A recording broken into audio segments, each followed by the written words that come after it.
As we discussed, Trump attacked during his interview on Meet the Press, Democratic Congresswoman Jasmine Crockett.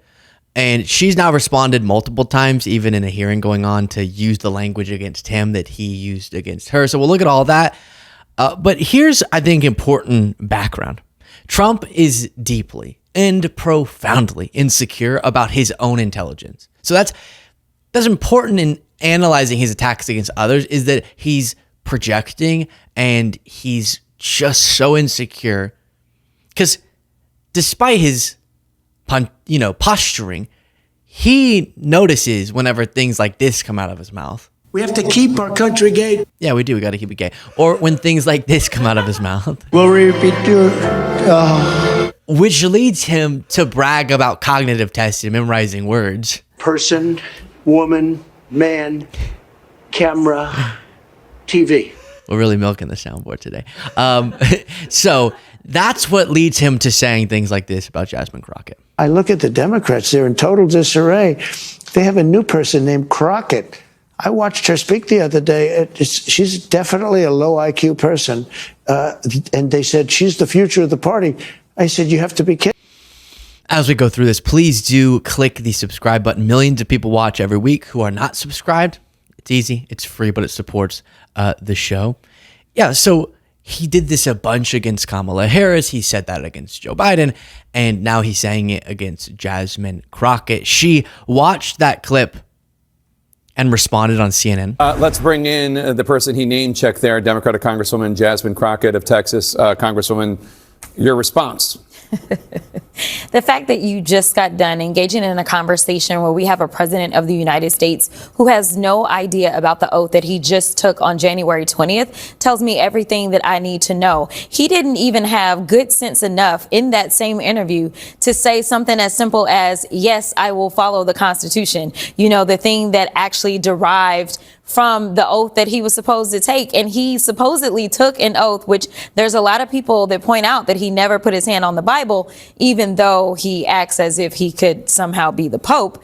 But nevertheless, that oath specifically says that you will defend the Constitution. So the idea that you are now taking the Constitution and, as I said at the DNC, putting it through a paper shredder.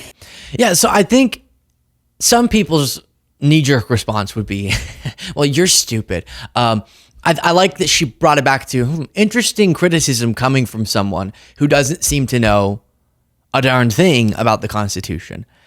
Because in that interview where he said that about her, he had said, I don't know if the Constitution guarantees due process to all people in the United States. And while pointing out that it's not even hypocrisy, but it's just sort of, are you the right person to insult people's intelligence, Donald, when you couldn't even answer a basic question about the Constitution? That's good, but there's an underlying really important substantive point, which is let's keep our focus not on his petty attacks, but really fundamental attacks on the Constitution that he's levying. And then in a hearing, she didn't really directly say that this was in response to the interview, but you can tell that she's citing his language. Thank you so much, Mr. Chair. Okay, I don't really know where to begin. We've got a lot of ground to cover in about 5 minutes, so let's go. I've got 3 statements that I want to know if you agree or disagree with, and I want to just go down the row. Yes or no? Does cutting pay typically assist in recruiting a workforce? Yes or no? No. No. Generally, no. No. Thank you. It sounds like a low IQ implementation to me. So let's go to the next one. Does poor work... Yeah.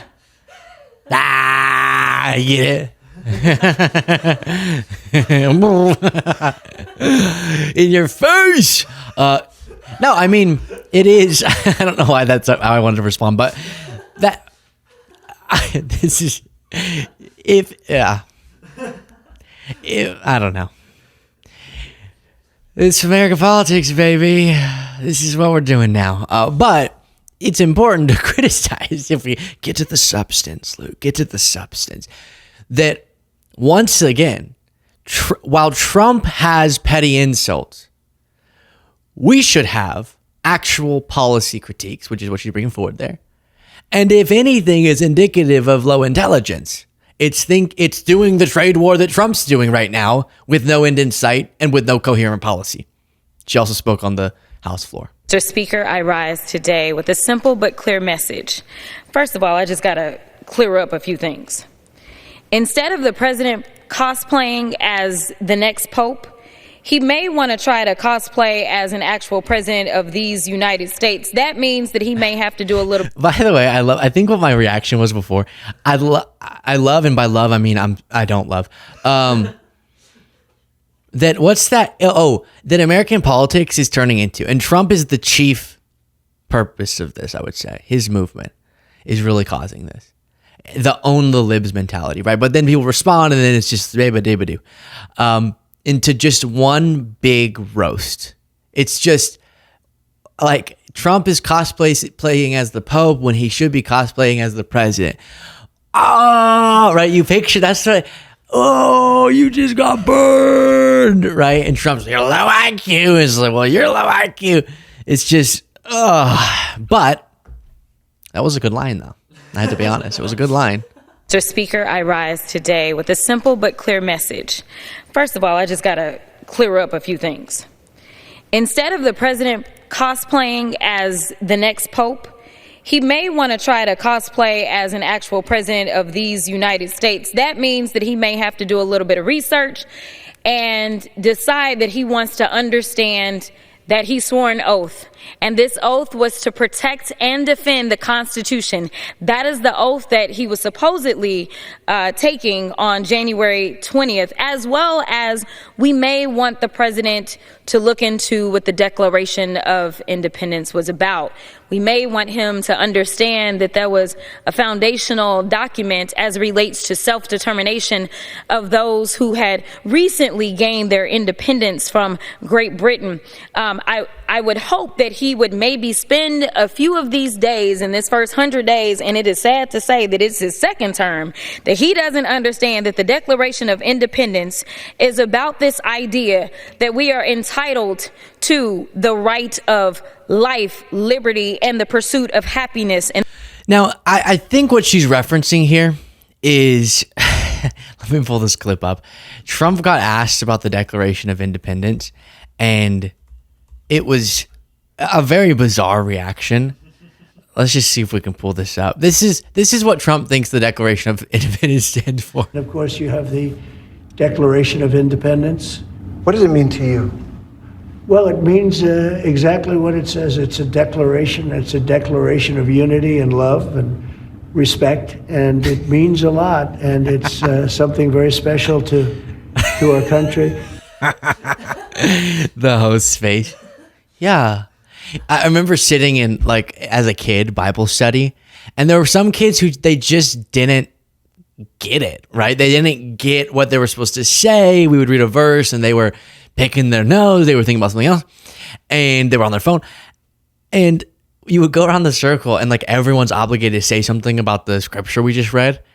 And someone says, I just think that what that is illustrating is God's intention for each of us to love those around us, right? And you're like, all right, nice. Next person. I just think, as per what was said, that God is good. And you're like, all right, thanks for participating. Like, I'm glad you participated, but is that what the... Okay. That was him. It's a declaration. It's really what it says there, a declaration of love. Of unity. And so you go, kind of, thank you. That was a good try, buddy.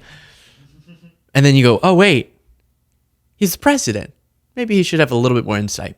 Maybe not. What do you think? You put this back up. What do you think? What does that portrait of Abraham Lincoln mean to you, Trump? Well, he was a tall guy. And he was really good for black people. They call him black people, but not as good as me. Some people said I'm even better for black people than Abraham Lincoln. I said, me? So true. I'll leave it there. Talk to you all in the next video.